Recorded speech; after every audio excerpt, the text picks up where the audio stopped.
Jean-Michel Salata. Ouais, bonjour, je voudrais vous interroger sur le Groenland, parce que finalement, on est en plein bras de fer entre Trump et les Européens. Comment vous qualifieriez, comment vous pourriez qualifier notre relation avec les Américains, qui étaient jadis notre allié? Est-ce qu'on peut dire que c'est aujourd'hui un adversaire? On ne peut pas dire que c'est un ennemi, mais est-ce qu'on peut dire que c'est un adversaire des Français et des Européens? C'est un compétiteur. Oui. On est rentré dans un champ de compétition. Il est clair que Donald Trump, et on l'avait mesuré en 2016, n'a pas endossé en quelque sorte le rôle des États-Unis au sein de l'Alliance Atlantique. Ça, c'est quelque chose qui n'est pas dans son référentiel, il faut le comprendre. Il s'en est jamais caché d'ailleurs. Il s'en est jamais caché.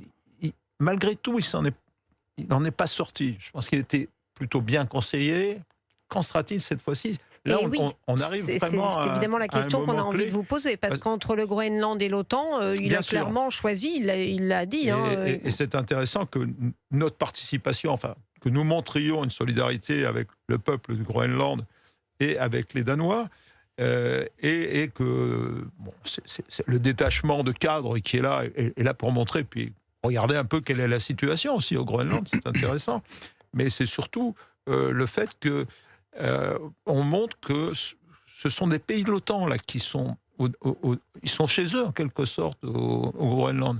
Oui. Le Groenland est supporté et sécurisé par l'OTAN. Et d'ailleurs, les États-Unis ont toujours, on le sait, maintenant l'histoire du Groenland est connue de tout le monde. Les États-Unis ont toujours été là. Bien en sûr. Particulier, en 1951, il y a eu ce fameux accord qui ouvrait à peu près aux Américains toutes les possibilités pour investir encore plus et toujours plus au Groenland.